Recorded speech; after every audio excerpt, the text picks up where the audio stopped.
Friends, நம்ம Ather electric பைக்கில் நம்ம லாங் டிரைவ் போய் ஒரு வீடியோ போட்டிருப்போம்.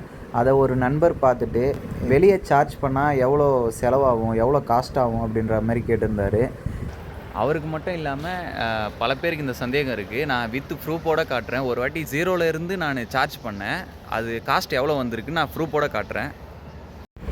காய்ஸ், இதுதான் ஏத்தர் எலக்ட்ரிக் வெஹிக்கிளோட மொபைல் ஆப்பு. இதை ஓப்பன் பண்ணிக்கலாம். இதில் ஹிஸ்ட்ரி இருக்கும், எப்போ சார்ஜ் பண்ணோம் அதோட ஹிஸ்ட்ரி. அதை ஓப்பன் பண்ணியிருக்கலாம். இது இருக்குல்ல, ஃபஸ்ட்டு இதுதான் லேட்டஸ்ட்டாக நான் சார்ஜ் பண்ணேன். 0 வந்துடுச்சு பேட்ரி. டவுனில் இருந்து 80% வரைக்கும் ஃபாஸ்ட் சார்ஜ், பப்ளிக் சார்ஜில் யூஸ் பண்ணிக்கலாம். நம்ம அதில் போட்டதில் 76 ரூபாய் ஆயிருக்கு, 13 ரூபா ஜிஎஸ்டி. டோட்டலாக பார்த்தீங்கன்னா 80 ரூபாய் இருக்குது. ஒரு நிமிஷத்துக்கு 1 ரூபா ஆகும். 1 ரூபா சார்ஜ் பண்ணுறாங்க, ஓகேங்களா. இங்கே வந்து டோட்டலாக 76 நிமிஷம் 15 செகண்ட் ஏறி இருக்குது. அதனால் 76 ரூபா 15 பைசா வாங்கி சார்ஜ் ஆகிருக்கு, ஓகேங்களா. ஜிஎஸ்டி 13 ரூபா 68 பைசா. இது வந்து 80% வரைக்கும் தான் பப்ளிக் சார்ஜில் சார்ஜ் பண்ண முடியும், ஃபாஸ்ட் சார்ஜில், ஓகேங்களா. அதுக்கு மேலே ஏறாதுன்னு ஏத்தரே சொல்லிட்டாங்க.